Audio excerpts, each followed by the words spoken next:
after that, because I don't know about marketing and I sold just few books, I was better speaking in events, books, events in La Paz. It was before the pandemic. I realized that maybe I could speak about my message.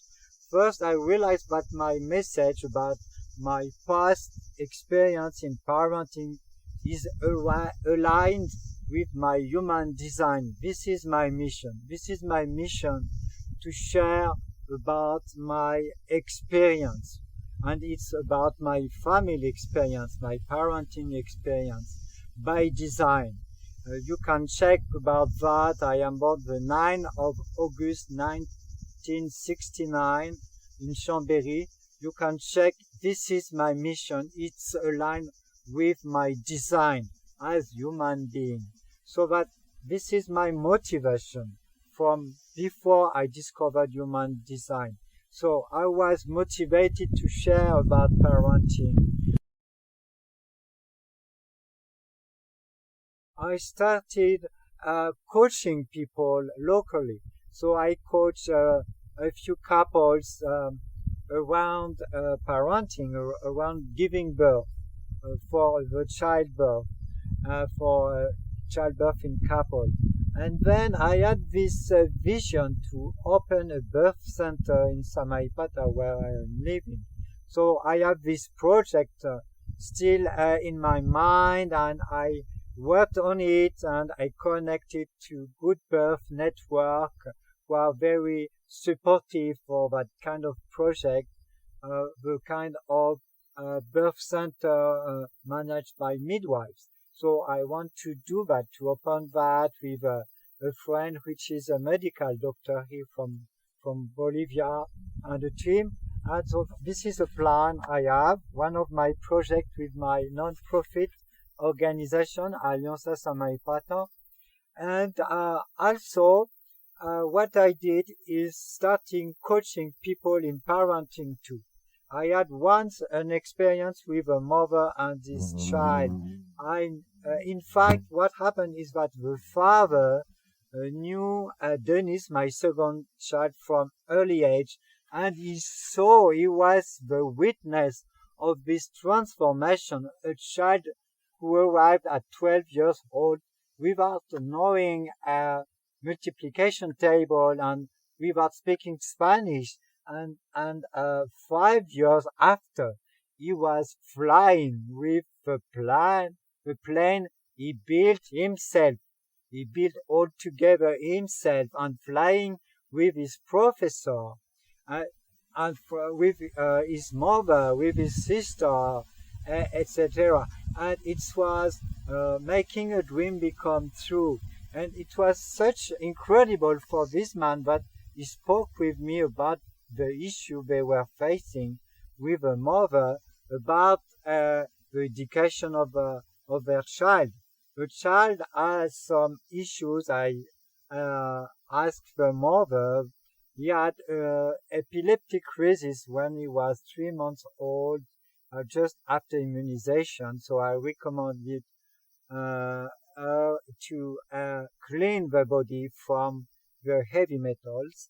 And then she said that he had some autism attitude, very uncommunicating, and lots of social issues with the other children at school, so that he had to change of school several times.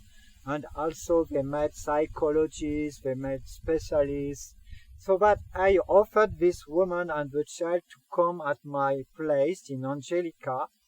They did that twice a week, for a week, 2 times. And she wanted really to understand the difference between the way she was educating her child, that was the standard way in Santa Cruz, in Bolivia, in the city, so that the parents, they tell to the child what he should do, and they are very strict, and they feel responsible of the education of the child. So they are just controlling what his behavior, and say, it's wrong, it's not, you should not do that, etc. and she discovered the way I was educating my children was completely different. So that when they came here for the first week, what happened was very funny, but because he was bitten several times by bees. Bees came to him and bit himself, so that it awaked him.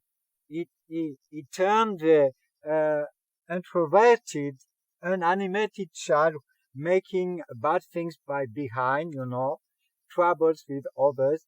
It awakened him so that he realized, it's dollar, it's harmful. So it awakened him. So he realized he was alive. So he started open to the environment, to others, etc. And then what happened is that they understood that he could do what he wanted here. He was free with this limit that you can't, you are not allowed to harm others or to affect negatively others, etc. So he started to express more and to feel free to do what he wanted. And the next time they came, what happened was so incredible too, is that this child, he felt first at ease with us in our context. I was with my wife, we were holding a space for our children, and it was the same context for this child.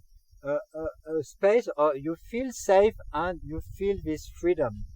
You feel this freedom. So it started expressing itself and this desire to draw, to paint, and to do things with his hands. And after time, he said to his father, "Dad, I am an artist." The father wanted, he became a lawyer like his father, like him, like the father. But it was not the purpose of the child, and the child after time was able to say to his father, "Dad, I am an artist." And from that time, the ambience in the family changed. The mother is a single mother; she is not living with her father, but she changed his attitude with the child so that he had what he needed, the material to do his art, and he became more friendly with the other children. So I had this experience with Estefania and Stefano, and it was enough for me to understand that it works. This transformation works for other people. The other thing that I realized is in the village in Samaipata, we had some echoes that our children were well awake. They were rather awake and autonomous. So that was interesting to discover that, and also to see the challenge in my children when entering the local society in part of my co-education. This is this concept. First, the co-education with nature during childhood, and then when they turn teenage, it's a co-education with the local society, so that they learn with other adults, with other people. They can compare and understand from where they come. And they realize, some of them, we are so different. This is this identification to this family culture they have all together. But this is not the culture in the society. This culture of doing your life, doing your whole life. So this is what I discovered with this experience of coaching.